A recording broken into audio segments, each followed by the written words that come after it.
आज है 19 अगस्त दिन सोमवार। खबरों की ओर बढ़ने से पहले आप सभी को रक्षाबंधन की हार्दिक शुभकामनाएं। अब एक नजर सुर्खियों पर। आज है रक्षाबंधन, जानिए इसका शुभ मुहूर्त। गंगा समेत बिहार की कई नदियां हुई दूषित, रिपोर्ट में हुआ खुलासा। बिहार में 20 अगस्त से शुरू हो रहा है भूमि सर्वेक्षण, दस्तावेज तैयार रखने की अपील। लग्जरी गाड़ी के सवाल पर पंकज त्रिपाठी के जवाब ने सबको चौंकाया। बीएसएनएल ने पेश किया ये धमाकेदार प्रीपेड प्लान, इन कानून से बंद हो सकता है आपका bank account. Cricketer Saurabh Tiwari के नाम पर धोखाधड़ी का मामला आया सामने। एनसीईआरटी ने 123 पदों पर निकाली भर्ती। एनसीईआरटी द्वारा प्रोफेसर और असिस्टेंट प्रोफेसर समेत कई पदों पर भर्ती निकाली गई है।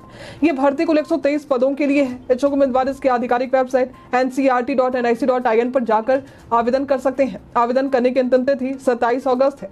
इसमें असिस्टेंट प्रोफेसर के 32 पद हैं और इसके लिए मास्टर डिग्री या PhD होनी चाहिए। भर्ती से संबंधित सटीक और अधिक जानकारी के लिए आप इसके आधिकारिक वेबसाइट और अधिसूचना को देख सकते हैं।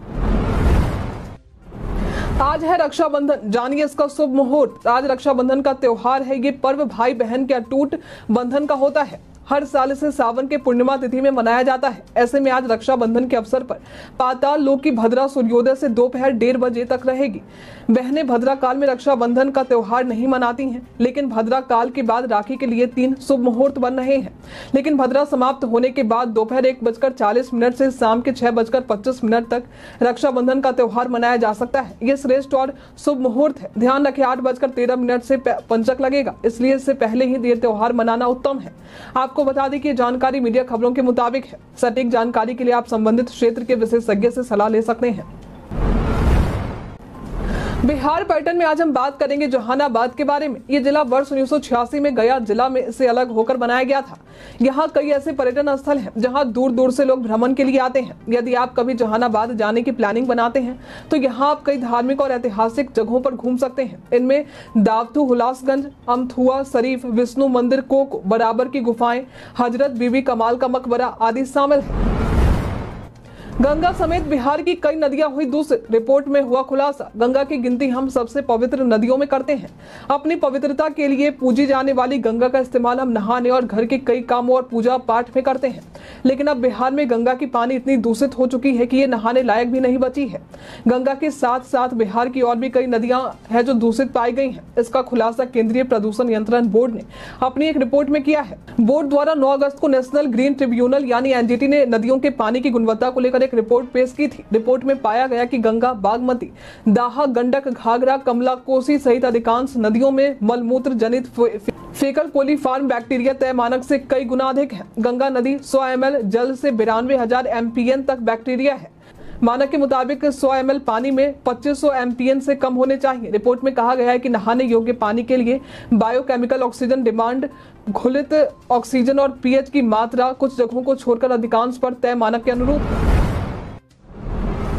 सीएम नीतीश ने राजगीर खेल परिसर में विश्व स्तरीय खेल पुस्तकालय बनाने की घोषणा। सीएम नीतीश ने राजगीर खेल परिसर समेत 750 करोड़ की लागत से बन रही योजनाओं का निरीक्षण करने के बाद बड़ी घोषणा की है। इस घोषणा के तहत कहा गया है कि राजगीर खेल परिसर में विश्व स्तरीय खेल पुस्तकालय भी बनाए जाएंगे। आपको बता दें कि राजगीर खेल परिसर समेत 750 करोड़ की लागत से बन रही योजनाओं का हाल ही में नीतीश कुमार निरीक्षण करने पहुंचे थे। इस दौरान उन्होंने इंडोर और आउटडोर स्टेडियम के कई मार्ग भागों और अंतर्राष्ट्रीय क्रिकेट स्पोर्ट्स अकेडमी और निर्माणाधीन स्टेडियम का जायजा लिया।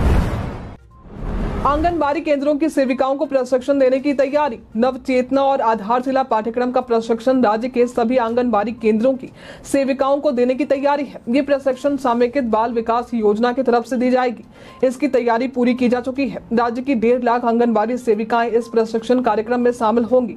ये प्रशिक्षण कार्यक्रम 15 सितंबर से अक्टूबर तक अलग अलग बैच में चलेगा। इसके लिए 20 लोगों की मास्टर ट्रेनर टीम बनाई गई है जो अलग अलग जिलों में जाकर सेविकाओं को प्रशिक्षण देगी। इस प्रशिक्षण में इन्हें बताया जाएगा कि बच्चों के साथ बातचीत को प्रोत्साहन कैसे करें, सुनने और बोलने की क्षमता को बढ़ाने पर फोकस कैसे करें, शारीरिक गतिविधियों को बढ़ावा, बच्चों को खेल कूद में सिखाना, बच्चों के देखने और स्पर्श पर ध्यान केंद्रित करना, रोजमर्रा की वस्तुओं के उपयोग को बढ़ावा देना और नकल करके आवाज निकालना आदि पर फोकस रहेगा। आरबीआई से नियमों में छूट मांगने के लिए सहकारिता विभाग तैयार कर रहा प्रस्ताव। सहकारिता विभाग ने आरबीआई से नियमों में छूट मांगने के लिए एक प्रस्ताव तैयार किया है ताकि बिहार के 234 प्रखंडों में सहकारी बैंक की शाखाएं खोली जा सके। वर्तमान में राज्य में 300 शाखाएं हैं, लेकिन 15 जिलों में केंद्रीय सहकारी बैंक की शाखाएं नहीं है, जिनमें बक्सर, कैमूर, दरभंगा और मधेपुरा शामिल है। कुछ जिलों में जैसे मधेपुरा, दरभंगा और सारण सहकारी बैंकों को घाटे के कारण बंद करना पड़ा था। इन बैंकों में एनपीए की राशि भरती जा रही है, जिससे उनकी वित्तीय स्थिति कमजोर हो रही है। वर्तमान में राज्य में केवल 23 केंद्रीय सहकारी बैंक शाखाएं हैं, जिनकी एनपीए राशि 2019 में 9,972 लाख रुपए से बढ़कर 2021 में 10,150 लाख रुपए हो गई है। प्रस्ताव आरबीआई की स्वीकृति के बाद चरणबद्ध तरीके से नई शाखाओं के उद्घाटन की योजना बना रही है। बिहार में 20 अगस्त से शुरू हो रहा भूमि सर्वेक्षण, दस्तावेज तैयार करने की अपील। बिहार में 20 अगस्त 2024 से राजस्व ग्रामों में विशेष भूमि सर्वेक्षण शुरू होगा। इसी कड़ी में मुजफ्फरपुर के 16 अंचल के 1680 ग्रामों में विशेष भूमि सर्वेक्षण शुरू किया जाएगा। सर्वे को लेकर 9 सितंबर तक ग्राम सभाओं का आयोजन किया जाएगा, जहां विशेष सर्वेक्षण सहायक बंदोबस्त पदाधिकारी कानूनगो और अमीन भूमि सर्वेक्षण की प्रक्रिया और दस्तावेजों की जानकारी देंगे। भूमि मालिकों को दस्तावेज तैयार रखने और सहयोग देने की अपील की गई है। शिविर विभिन्न स्थानों पर आयोजित होंगे, जैसे अभिलेखागार भवन और पंचायत सरकार भवन। सर्वे के लिए आवश्यक दस्तावेजों में जमीन की रसीद, रजिस्ट्री की कॉपी, खाता खतियान और पुरानी जमीन का नक्शा शामिल है। ऑनलाइन आवेदन की सुविधा भी उपलब्ध है, जिसमें स्वघोषणा पत्र और अन्य दस्तावेजों को अपलोड करना होगा। ऑनलाइन ऑफलाइन प्रक्रिया भी जिलों में शिविरों के माध्यम से चलाई जा सकती है। जमीनों के सर्वेक्षण से भूमि विवाद कम होने पर आपकी क्या राय है, हमें कमेंट में लिखकर जरूर बताएं। रक्षाबंधन के अवसर पर सीएम नीतीश ने बहनों को दी बधाई और शुभकामनाएं। आज पूरे देश में बड़े ही धूमधाम से रक्षाबंधन का त्योहार मनाया जाएगा। इस अवसर पर मुख्यमंत्री नीतीश कुमार ने भी प्रदेश की बहनों को बधाई और शुभकामनाएं दी हैं। साथ ही बहनों को बड़ा तोहफा दिया है। आज मुख्यमंत्री ने प्रदेश की राजधानी पटना में चलने वाली सिटी बसों को महिलाओं के लिए फ्री कर दिया है। पटना की सिटी बसों में यात्रा करने पर महिलाओं को टिकट नहीं खरीदना होगा। ये मुफ्त यात्रा सुबह 6 बजे से रात के 9:30 बजे तक मिलेगी। व्हाट्सएप ने अपने स्टिकर फीचर में किए दिलचस्प बदलाव। व्हाट्सएप ने अपने स्टिकर फीचर में कुछ दिलचस्प बदलाव किए हैं। अब यूजर्स मेटा एआई चैटबॉट का इस्तेमाल करके कस्टम स्टिकर बना सकते हैं और GIPHY के सहयोग से नया स्टिकर सर्च करना भी संभव होगा।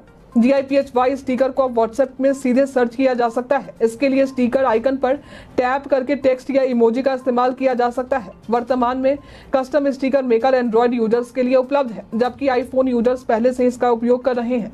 ये फीचर फिलहाल अमेरिका में उपलब्ध है और अन्य देशों में टेस्टिंग चल रही है। इसके अतिरिक्त व्हाट्सएप एक नए AI फीचर पर भी काम कर रहा है, जो यूजर्स को हाथों हाथ फ्री बातचीत की सुविधा प्रदान करेगा। मछली पालन के लिए किसानों को सरकार दे रही 70% तक का अनुदान। बिहार में मछली पालन को बढ़ावा देने के लिए सरकार ने विभिन्न योजनाओं की शुरुआत की है। आप मछली पालन के लिए घर पर तालाब या टैंक का निर्माण कर सकते हैं और सरकार से सब्सिडी प्राप्त कर सकते हैं।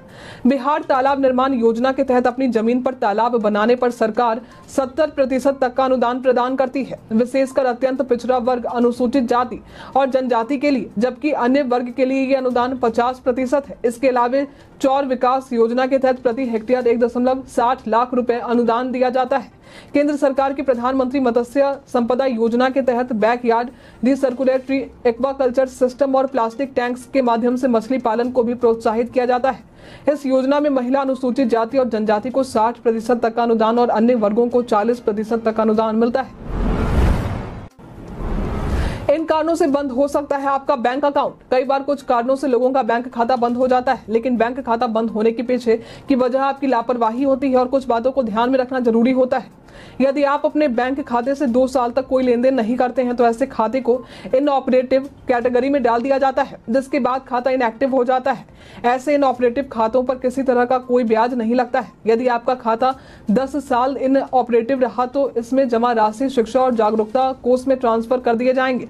हालांकि ऐसा करने से पहले बैंक द्वारा आपको ये जानकारी दे दी जाएगी। लग्जरी गाड़ी के सवाल पर पंकज त्रिपाठी के जवाब ने सबको चौंकाया। बिहार से अपना संबंध रखने वाले पंकज त्रिपाठी ने अपना एक्टिंग करियर छोटे मोटे रोल के साथ शुरू किया था, लेकिन अब मिर्जापुर वेब सीरीज से लोगों के बीच चर्चा में आए और इनकी एक्टिंग के कई लोग मुरीद हो गए। अभी हाल में ये स्त्री 2 में नजर आए हैं। एक बार आपकी अदालत शो के दौरान इन्होंने अपनी पर्सनल लाइफ को लेकर कई बातें की थी। इस दौरान उनसे एक लग्जरी गाड़ी को लेकर सवाल किया गया तो उन्होंने कहा कि उनके पास 2 ऑटो है और 2 स्कूटर है, ज्यादातर तो वो उनसे ही घूमना पसंद करते हैं। इसके बाद पंकज कहते हैं कि इनका मतलब ये नहीं कि उनके पास लग्जरी कार नहीं है, उनके पास एक बड़ी गाड़ी भी है जो उन्होंने मजबूरी में खरीदी थी। वो गाड़ी मुझे काम के लिए लेनी पड़ी थी। दरअसल मैं जब भी छोटी गाड़ी लेकर डायरेक्टर से मिलने के लिए जाता था तो वो सोचते थे कि अरे यार, छोटे एक्टर को कास्ट कर दिया, ये तो साधारण कार से आया है। उनका ऐसा बर्ताव देखकर ही मैंने बड़ी गाड़ी लेने का फैसला किया था और उससे मैं तभी निकलता हूँ जब किसी बड़ी फिल्म के लिए जाता हूँ।